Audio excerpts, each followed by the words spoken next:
बैसल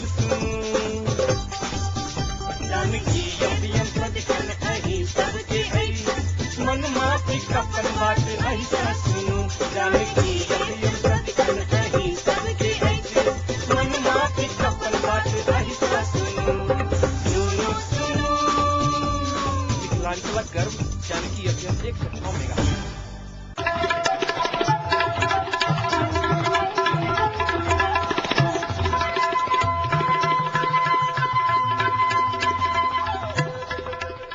नमस्कार, Janaki FM 106 megahertz Janaki समाचार में अपने के स्वागत है। अनिल सह सुनल जाओ समाचार।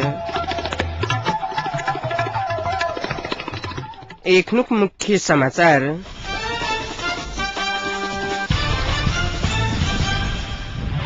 एमाले अध्यक्ष खनाल के नया प्रधानमंत्री बन के संभावना बढ़ित गेल। एमाले नेता बिष्ट के कहब बोहरबा हत्या प्रकरण में अपना से मृतक पासवानक मुचलका में पुलिस धोखा से सही करौने शाह मंडलक आरोप। सशर्त माओवादी नेतृत्वक सरकार स्वीकार्य है। कांग्रेसक केंद्रीय सदस्य गगन के धारणा। भारत और दक्षिण अफ्रीका बीच दोसर एक दिवसीय क्रिकेट मैच जोहान्सबर्ग में चल रहल।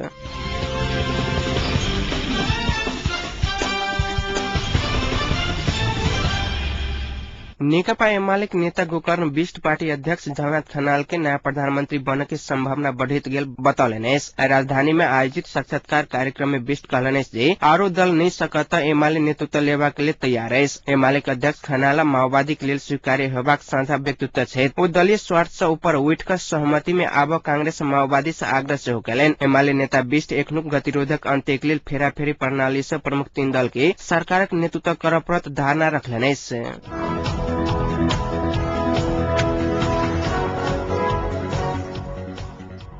नेपाल स्थित कूटनीतिज्ञ नियोगक सरकार और माओवादी बीचक 3 सूत्रीय सहमति के स्वागत कयलक।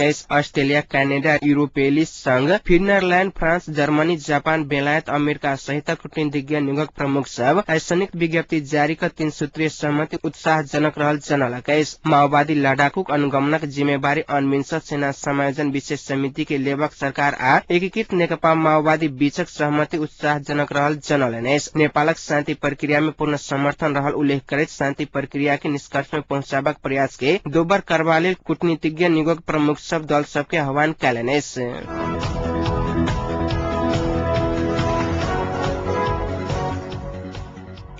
नेपाली कांग्रेसक केंद्रीय सदस्य गगन थापा सशर्त माओवादी नेतृत्वक सरकार स्वीकार्य हाथ बतौलने। राजधानी में आयोजित साक्षात्कार कार्यक्रम में थापा शांति संविधानक विषय में कांग्रेसक शर्त स्वीकार करता माओवादी के नेतृत्वक सरकार स्वीकार्य हाथ बतौलन। कांग्रेस माओवादी शांति संविधानक अभिभावक रहल कहित ओ 2 दल बीच समझदारी बनत तखने देश निकास पावत दावा कलन। ओ कहलन जे कांग्रेस माओवादी बीच समझदारी नहीं होवा देर राष्ट्रीय सहमति के सरकार बना नहीं सकत। अखंधेर कांग्रेस माओवादी एमाले के घोड़ा चेट का स्वार्थ पूरा चाह रहा है। माओवादी या कांग्रेस बीच संवाद कर लेन देन करक विकल्प नहीं है। देश में कोनो नाम की गठबंधन की आवश्यकता नहीं रहल कैद थापा कांग्रेस शांति संविधानक नेतृत्व करक या माओवादी सरकारक नेतृत्व करक जका समझदारी होबा के धारणा रखलेन।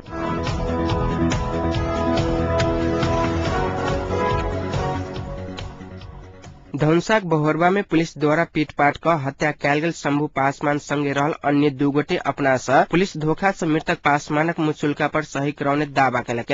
धनसाक देवडीहा 1 निवासी दीपेंद्र शाह, देवडीहा 6 निवासी संतोष कुमार मंडल बहोरबा इलाका प्रहरी चौकी के नाम निज जाने 1 गोटे पुलिस अपना 2 गोटे के बजाकर धोखा से मृतक पासवानक मुचुल्का पर सही करौने आरोप लगौलक। शाह मंडल द्वारा जारी हस्ताक्षरित विज्ञप्ति में पुलिस पहले ही से एकटा लावारिस लाश भेटल आ अही पर सब गोटे सही कहने कैद अपनो 2 गोटे से धोखा से सही करौने आरोप लगाल गेल। पुलिस मृतक पासवान के दारू गांजा सेवन से मृत्यु भेल कैद अपना से सही करौने विज्ञप्ति में जनाल गेल। अपना से धोखा से पुलिस सही करौने कहत पीड़ित परिवार से क्षमा मांगेत दोषी पुलिस ऊपर विज्ञप्ति मार्फत कार्यवाही के मांग कैल गेल।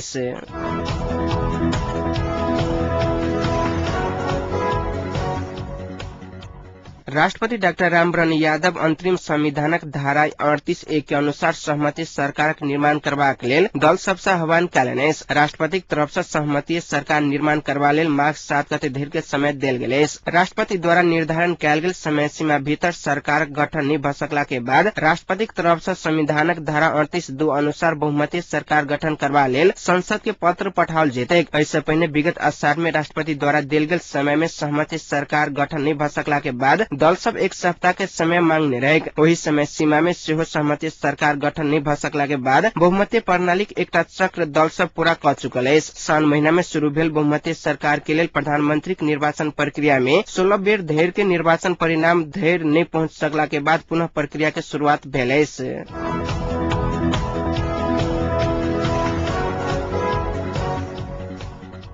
एकीकृत नेकपा माओवादी उपाध्यक्ष डाक्टर बाबूराम भट्टराई कहलन जे ओ असहज अवस्था में छै। अपन नाम प्रधानमंत्री उम्मीदवारक रूप में किस राजनीतिक दल आ समर्थक सभक तरफ से आगू औला के बाद एही प्रकारक अवस्था उत्पन्न भेल भट्टराई बतौलनि। भारतक मुंबई स्थित केसी कॉलेज में आयोजित एकटा कार्यक्रम के संबोधित करैत ओ कहलनि जे प्रधानमंत्री के संबंध में पार्टी के निर्णय सबसे ऊपर है। पार्टी यदि निर्णय करत त प्रधानमंत्री के लिए तैयार रहल भट्टराई उल्लेख कयलनि।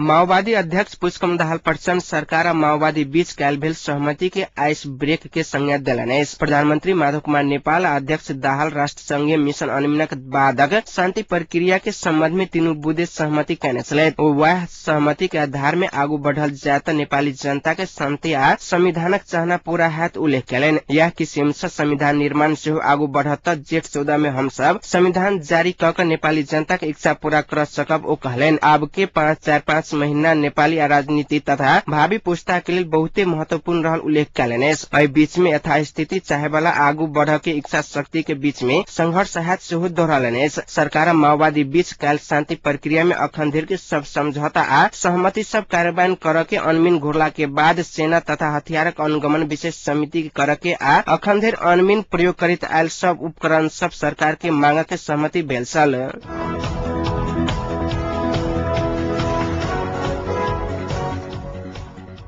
नया संविधान में समावेश कयल जा रहल नागरिकता संबंधी प्रावधान अधिकांश नेपाली के राज्य विहीन बनत एकटा अंतर्राष्ट्रीय मानवाधिकारवादी संघ संस्था चेतावनी देलक अछि। किस प्रावधान मानवाधिकार संबंधी अंतर्राष्ट्रीय कानून के विरुद्ध रहल उल्लेख करैत अमेरिका स्थित अंतर्राष्ट्रीय ह्यूमन राइट्स वॉच नागरिक होबय से बचबाक लेल आग्रह कयलक अछि। वॉच के एशिया उप निर्देशक एलेन पियर्स माय आ बाबू दुनू नेपाली नागरिक रहल अवस्था में संतान के नागरिकता देवक प्रावधान विवादास्पद रहल उल्लेख कयलनि अछि। संविधान में समावेश कयल जा रहल ओ प्रावधान संशोधन क माय आ बाबू दुनू में से एक गोटे नेपाली भेला के बाद संतान के श्वेत नागरिकता उपलब्ध कराबक व्यवस्था करबा लेल पियर्स आग्रह कयलनि। एहि प्रावधान के लागू नहीं कयल गेल त विदेशी माय अथवा बाबू से जन्म लेने संतान राज्य विहीन हेतै वाच के कहब छैक।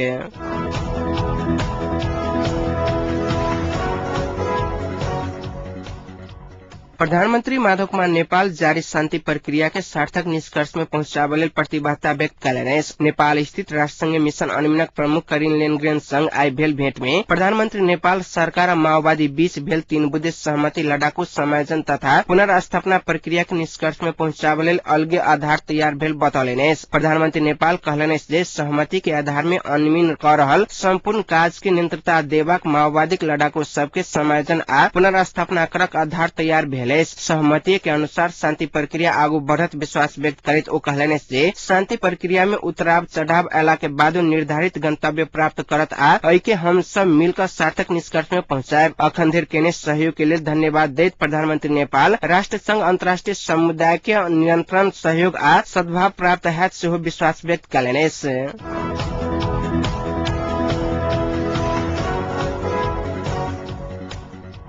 शिविर में रहित आयल माओवादी लड़ाकू के सार्वजनिक समारोह क विशेष समिति के माथत में लाल जात बताल गेल। सरकार और माओवादी बीच आइ भेल विमर्श में सार्वजनिक समारोह का लड़ाकू के विशेष समिति माथत में लाभक सहमति भेल। समिति के माथत में लाभ के विधि आ समय किटान नहीं भेल। सार्वजनिक कार्यक्रम क लड़ाकू सब विशेष समिति में आयल घोषणा कर के सहमति भेल गृह मंत्री भीम रावल जानकारी दिलनि। ओ पुनः वार्ता क मिति या विधि के जल्दी निष्कर्ष लगाल जात बतौलनि। राजधानी के होटल रेडिसन में भेल विमर्श में प्रधानमंत्री माधव कुमार नेपाल माओवादी अध्यक्ष पुष्पकमल दाहाल प्रचंड गृह मंत्री भीम रावल सहित व्यक्ति सब सहभागी छलथि।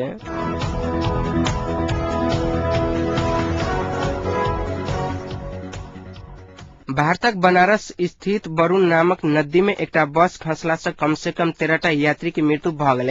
बनारसी से 40 किलोमीटर दूर बारून नामक नदी में पोल के ठोकैत बस खैस पड़ल। बनारसी पुलिस अधिकारी सब बतौलनि। एहि दुर्घटना में 13 आदमी के घटनास्थल पर मृत्यु भ चुकल अछि। अन्य 21 यात्री घायल भेल बुझबा में आयल। घायल सबके नजदीकक अस्पताल में भर्ती कयल गेल। प्रत्यक्षदर्शी सभक अनुसार बस के टायर फटला के बाद ई दुर्घटना भेल छल। बस में कुल 23टा यात्री सवार छल।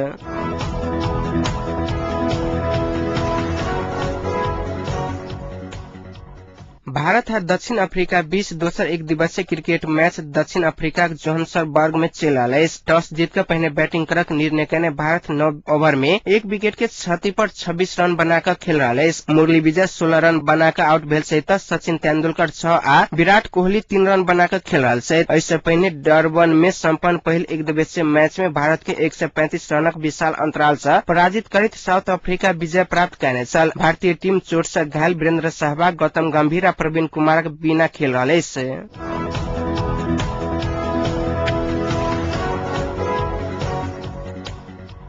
अखन जनकपुरक तापक्रम 14 डिग्री सेल्सियस रहा है।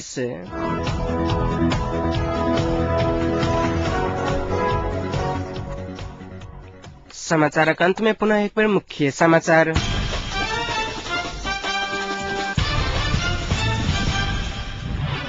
एमाले अध्यक्ष खनाल के नया प्रधानमंत्री बन के संभावना बढ़ित गेल। एमाले नेता बिष्ट के कब बोहरबा हत्या प्रकरण में अपना सा मृतक पासमानक मुचुल्का में पुलिस धोखा से सही करौने शाह मंडलक आरोप। सशर्त माओवादी नेतृत्वक सरकार स्वीकार्य है कांग्रेस केंद्रीय सदस्य गगन के धारणा। भारत और दक्षिण अफ्रीका बीच दोसर एक दिवसीय क्रिकेट मैच जोहान्सबर्ग में चल रहा।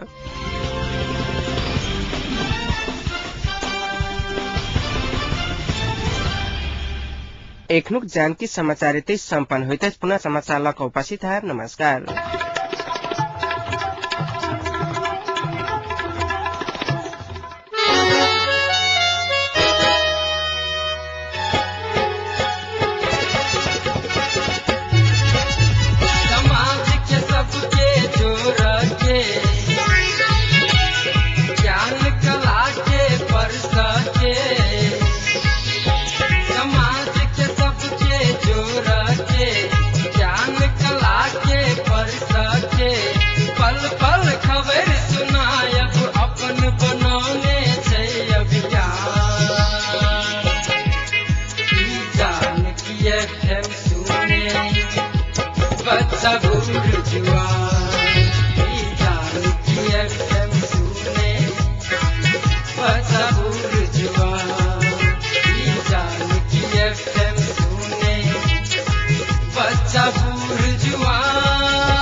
मिथिलांचलक गर्व जानकी FM 106 मेगाहर्ट्ज